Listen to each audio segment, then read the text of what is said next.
Ernesto Cardenal, una persona que ha tenido una vida muy intensa. Él ha vivido mucho, como decía, para lo bueno y lo malo.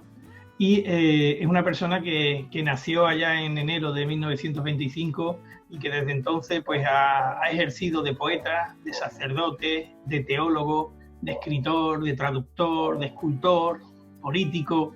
En suma, un personaje enormemente renacentista en nuestra época. Estudió primero en México, en la Universidad Autónoma, donde yo creo que le marcó bastante, después en Nueva York.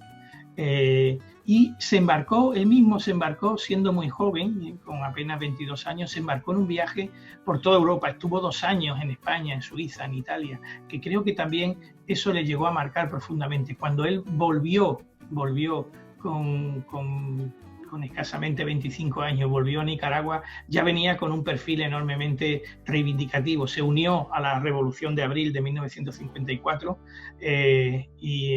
contra Anastasio Somoza, luchó contra él. Ese sistema, esa revolución no triunfó y muchos de sus amigos y compañeros pues fallecieron en esa revuelta, y yo creo que él quedó marcado para toda su vida como un verdadero revolucionario. Su etapa universitaria, su etapa de viajero por Europa, su etapa revolucionaria, su etapa religiosa, es decir, él cuando tenía ya escasamente 30 años ya había vivido diversas formas de entender la existencia, y todo eso le iba marcando como una persona muy, muy especial.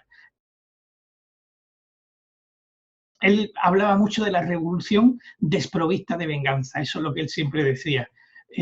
Luchó y colaboró con el Frente Sandinista de Liberación en la Revolución Nicaragüense del 1979, y gracias a eso fue nombrado ministro. Una vez que esa revolución triunfó, fue nombrado ministro, y desde entonces, pues como digo, pues estuvo trabajando en el Ministerio de Cultura hasta que curiosamente dejó de ser ministro por 2 causas. Una, porque ya no se llevaba muy bien con el propio gobierno, pero además porque la crisis económica llegó a que no existía ningún dinero para cultura. Entonces él dijo, para estar así prefiero no seguir de ministro, y de hecho salió él y se extinguió, entre comillas, el ministerio. Es una cosa muy curiosa.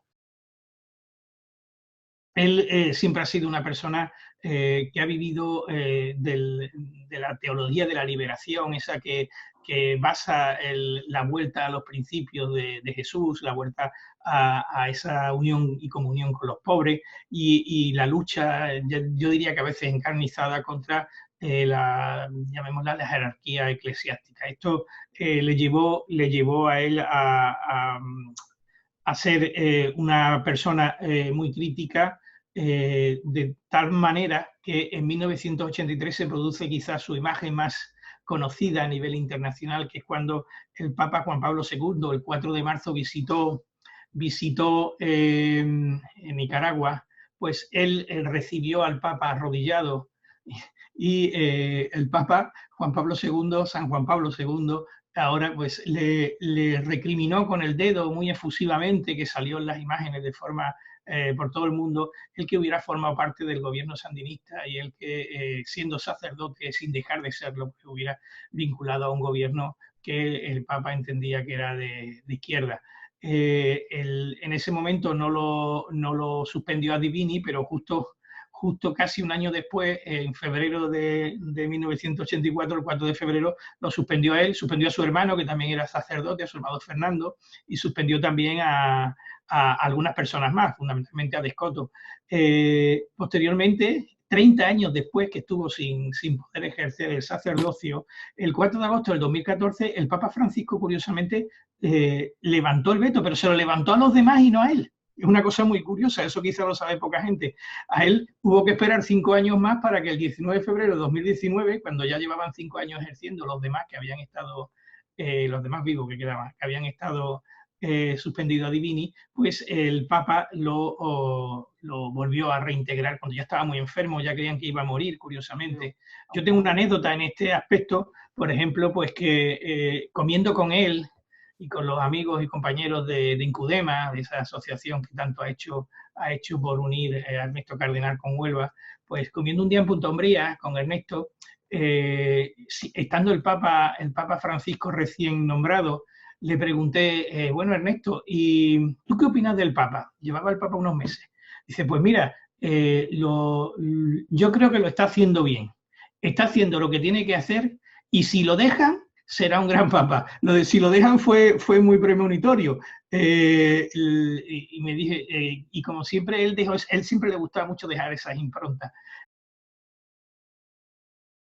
Nosotros tenemos la enorme suerte de contar con una escultura que él nos regaló a la Universidad de Huelva. Aquí tengo yo una réplica, fijaros qué bonita, de cuando a mí me otorgó él y en Cudema me otorgaron el premio Ernesto Cardenal hace ya unos años. Y esa paloma que hoy contamos con ella en el Campus del Carmen, obra de Ernesto Cardenal, una cesión que nos hizo y que nos enorgullece, y en la que se hacen muchos recitales poéticos en su alrededor, en la que los alumnos se puso en una zona de césped para que los alumnos vivieran felices, digamos, con esa paloma en una zona rodeada de palmeras, como a él le hubiera gustado en su Solentiname tan querido. Él hacía los poemas de una manera muy especial. Él escribía las frases y era muy académico, muy científico, en el sentido de que escribía muchas frases, llamémosle versos, y los ordenaba luego, una vez que los había escrito, los escribía una línea en cada papel, los recortaba y luego hacía un puzzle y con el puzzle sacaba esa poesía tan especial, como digo, tan cósmica, tan unida con la naturaleza, tan unida con el universo, que hacen de él un poeta tan especial, ¿no? Él tiene una frase, un versito muy bonito que a mí me encanta, que dice: al perderte yo a ti, tú y yo hemos perdido. Yo, porque tú eras lo que yo más amaba, y tú, porque yo era el que te amaba más. Pero de nosotros dos, tú pierdes más que yo, porque yo podría amar a otra como te amaba a ti, pero a ti no te amarán como te amaba yo. Ese libro que publiqué hace ahora un año, pues precisamente tiene una importante inspiración en Ernesto Cardenal, en esa carta a la luz, esa carta a ese Dios, que él hablaba de la palabra y yo de la luz, pero en el fondo es un canto a esa vida que tenemos y que debemos aprovechar. La Universidad de Huelva lo quiso incorporar en su claustro de doctores a través del doctorado honoris causa. Se hizo una jornada memorable para la universidad, muy memorable. Se hizo en un momento especial en el que, el 8 de junio de 2012, en el que tuvimos la suerte de poder incorporar a nuestro claustro de doctores a Vicente Pelechano, al doctor Robert Stenberg, el magnífico psicólogo con el que luego hemos seguido trabajando enormemente, y a nuestro querido Ernesto Cardenal. Fue un día especial. Ernesto Cardenal vino a Huelva en esa ocasión, como en otras. Fundamentalmente vino gracias a Incudema. Incudema es esa asociación que tanto ha hecho por relacionar el mundo de Latinoamérica. El Instituto de Cultura, Democracia y Medio Ambiente, Incudema, ha hecho tanto por relacionar a Ernesto con nuestra tierra. Walter Gadea fue el profesor que actuó de padrino de don Ernesto, como a él no le gustaba que le llamáramos así, yo se lo decía alguna vez. Y él vino en esa ocasión concreta, luego vino en otras, como digo, pero en esta ocasión pues aprovechamos para que sus ideas calaran en la provincia. Hicimos 2 o 3 actos, uno de ellos muy importante. En la Merced hicimos una pequeña exposición en el patio de la derecha de la Merced. Hicimos en el salón de actos, él dio una conferencia magnífica, hablando de poesía, hablando de teología de la liberación, hablando de revolución, donde se puso en común con muchos intelectuales de Huelva sus ideas.